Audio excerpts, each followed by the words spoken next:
Deputy Keaveney. Thank you, Cancorla. Cancorla, the personal debt crisis that exists in Ireland is one that is fraught with economic, financial, and most importantly, Cancorla, it has significant social consequences. The government has seriously failed to address the issue of mortgage debt, and today we see Fine Gael and Labour having failed to tackle the banks with respect to the banks gouging of their customers with respect to interest rates that are well above the European average.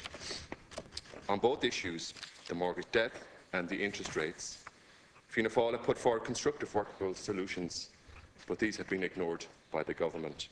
And as a consequence of that, significant numbers of families and individuals have been left struggling with their debts in a state of stress and discomfort. Cancorla, Fine Gael's instinct in particular is for people to be punished for their debt. It must be paid, no matter what the consequences are for the individual, for the family, or for society.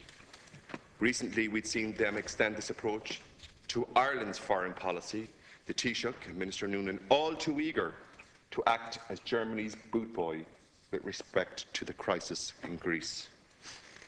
Like the Environmental Miscellaneous Provisions Bill 2014, a bill that seemingly variable purposes were suggested in, was rammed through the House. The manner of this bill's introduction and the lack of proper oversight, it has to be deplored.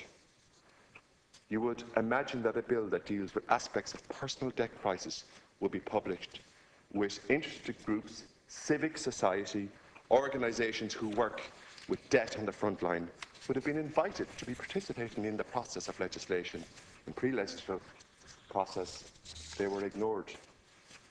And you'd also imagine that the legislator would have given a decent amount of time to scrutinise the bill and seek to remove the defects, identify the unintended consequences, and generally endeavour to improve the legislation. The government are intent in treating it almost as emergency legislation. Plan on ramming it through the Oireachtas before the recess. And we know that the cause of government's significant haste in this respect, the cause of government's determination, frankly, an undemocratic determination in the manoeuvring of the Environmental Miscellaneous Provisions Bill, that cause is Irish Water. The need to pass the test on the Eurostat test, regardless of whatever ludicrous steps are required, will be taken. A hastily written memorandum makes clear, such as the inspiration for the bill came from the Law Reform Commission published in 2010 on personal debt management and debt enforcement. The removal of imprisonment of debtors, or at least most of the categories of debtor, is welcome, but the imprisonment, particularly where solutions exist, is not a suitable method of addressing silver debt issues in its entirety.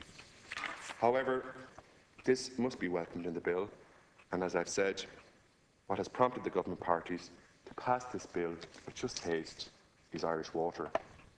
Instead, this debt enforcement bill forms part of a new suite of legislation, measures by this government to be forced to introduce a method of shoring up the inadequacies of the Irish Water. These measures are aimed at convincing the European officials of the financial viability of that company. The real appeal of this bill for Fine Gael and Labour is that it will allow attachment orders to be made against wages, salaries, social welfare payments when it comes to the respect of Irish Water bills. And this bill will permit Irish Water to dip its hand into the pockets of citizens, to remove money that they may have on deposit with the government's intention to pursue the Irish Water super quango. This measure has been expected since last May, when the government indicated that households who refuse to pay Irish Water bills will be pursued through the courts with attachment orders being placed on the earnings of social welfare benefits. This measure was announced in light of increasing expectations that a large percentage of households would refuse to pay Irish Water bills. We do not know how many households have refused to pay, and the government have refused to provide data or information to the House with respect to any standards of accountability on the number of customers that have signed up for Irish Water. It's estimated that 400,000 households in this country are refusing to pay. Some houses are refusing to pay because of a flat objection to water charges, and some because water services to their households are substandard. There are, however, many people who have no objection in principle to water charges, but do object, who fundamentally object to paying for a wasteful, bloated, bungling super quango in this country. And the problem in relation to Irish Water, it cannot be laid on the doors of the management or the staff in respect to the manner in which this legislation has been created and the subsequent U-turns that took place in government with respect to the inconsistencies in the policy. The blame rests with the government. The establishment of Irish Water was shambolic, it was a debacle, and it is an embarrassment. And the public had little confidence in it, and this was evidenced in the number still refusing to register to pay. In my own experience, many, perhaps even most of those who have paid, did so with respect out of fear for the law and met their payments somewhat with gritted teeth. So it would be a mistake for this government to see these numbers who signed up as a significant vote of confidence. It must emphatically must not and cannot be seen as that. So far, there has been 1 cent extra spent on improving water infrastructure in this country. The government has failed so far to match the investment made by previous governments. Over €540 million has been spent on water metering, which now sit in estates across this country, spinning usefully in the ground. And while water conservation was one of the main stated objectives of Irish Water, the decision not to meter the charge flatly contradicts that aim. Meanwhile, the meters in the ground will rust. Over €172 million has been spent on setting up Irish Water, and a running cost of €46 million per annum.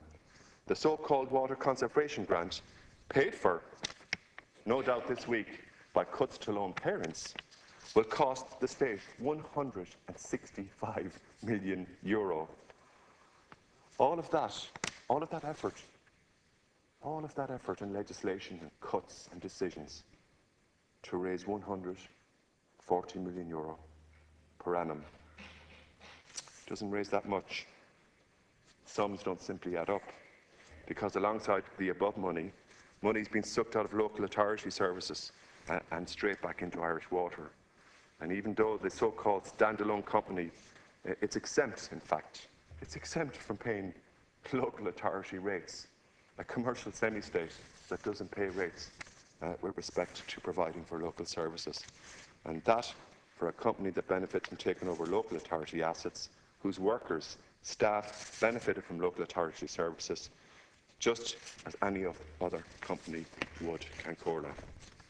And all of this, Cancórla, I stress again, not 1 extra cent of capital investment has been generated for infrastructure.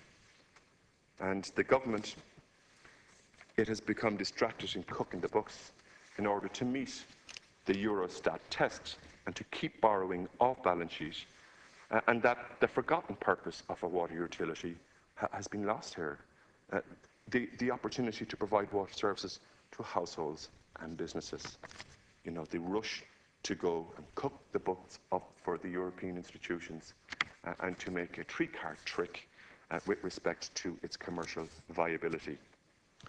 On top of this, frankly, the terrifying financial cost Irish Water has come to cost, causing significant civil disobedience, and citizenships in this country are being strained with respect to their relationship with the state. It's not a democratic revolution. It's a government, in spite of the people, are against the people. The bill serves nothing other than to extend to Irish Water's reach a capacity to grab from people's wages, from their social welfare payments, and yet it's another extension of this government into the citizenship of this country that has created a spiteful relationship with ordinary people. And Cancórla, in reflecting on doing so and why you are doing this as a government, you would at least consider that you might be wrong and seek some better way to do it, But to go with this project in the manner in which it's been done so, in a financial and imprudent manner, is damaging the quality of democracy in this country and the relationship with the citizenships of this country. Thank you, Ceann Comhairle. Thank you.